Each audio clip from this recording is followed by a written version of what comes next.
Now a man named Micah from the hill country of Ephraim said to his mother, "The 1,100 shekels of silver that were taken from you and about which I heard you utter a curse, I have that silver with me. I took it." Then his mother said, "The Lord bless you, my son."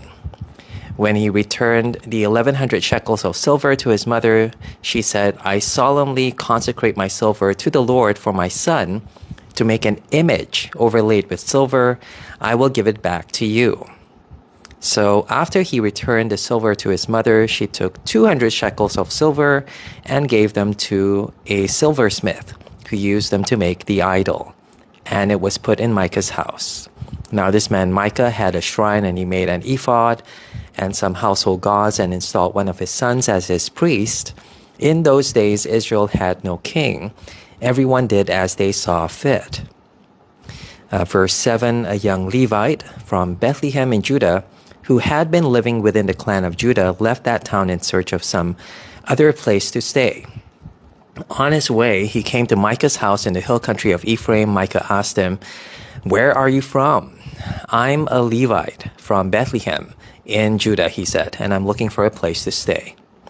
Then Micah said to him, "Live with me and be my father and priest, and I will give you 10 shekels of silver a year, your clothes, and your food." So the Levite agreed to live with him, and the young man became like one of his sons to him. Then Micah installed the Levite, and the young man became his priest and lived in his house. And Micah said, "Now I know that the Lord will be good to me, since this Levite has become my priest." So that was chapter 17. This is chapter 18. In those days, Israel had no king.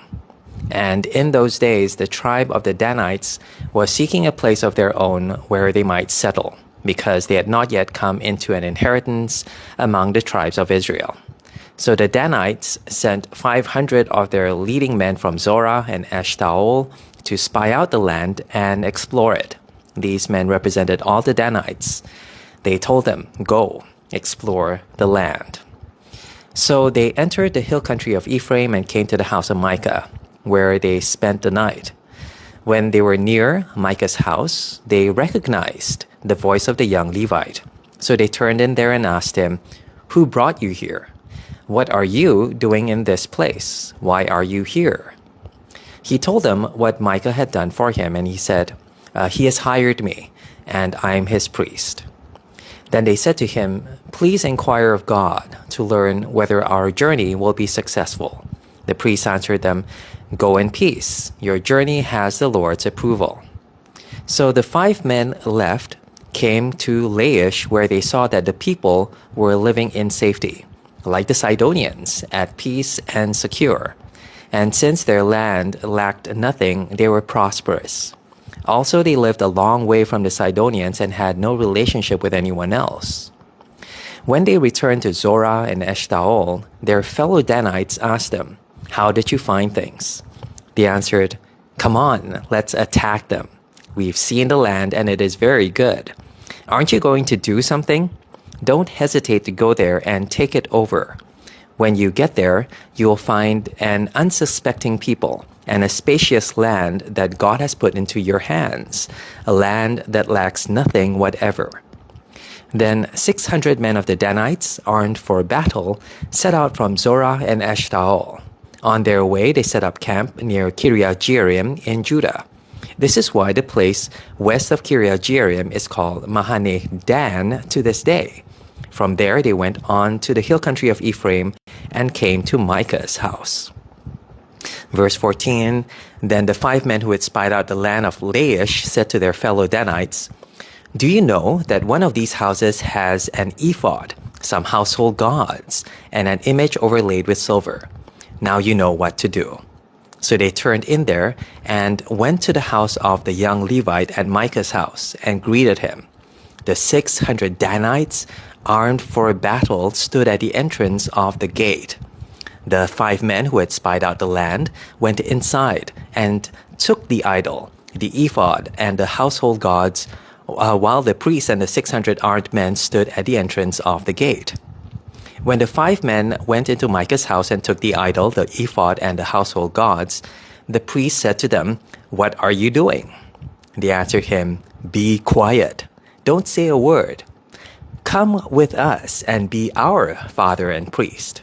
Isn't it better that you serve a tribe and clan in Israel as priest rather than just one man's household?" The priest was very pleased. He took the ephod, the household gods, and the idol and went along with the people. Putting their little children, their livestock, and their possessions in front of them, they turned away and left. When they had gone some distance from Micah's house, the men who lived near Micah were called together and overtook the Danites. As they shouted after them, the Danites turned and said to Micah, "What's the matter with you that you called out your men to fight?" He replied, "You took the gods I made and my priest and went away. What else do I have? How can you ask, 'What's the matter with you?'" The Danites answered, "Don't argue with us, or some of the men may get angry and attack you, and you and your family will lose your lives." So the Danites went their way, and Micah, seeing that they were too strong for him, turned around and went back home. Then they took what Micah had made and his priest and went on to Laish against a people at peace and secure. They attacked them with the sword and burned down their city. There was no one to rescue them because they lived a long way from Sidon and had no relationship with anyone else. The city was in a valley near Beth Rehob. The Danites rebuilt the city and settled there. They named it Dan after their ancestor Dan, who was born to Israel, though the city used to be called Laish. There, the Danites set up for themselves the idol, and Jonathan, son of Gershom, the son of Moses, and his sons were priests for the tribe of Dan until the time of the captivity of the land. They continued to use the idol Micah had made all the time the house of God was in Shiloh.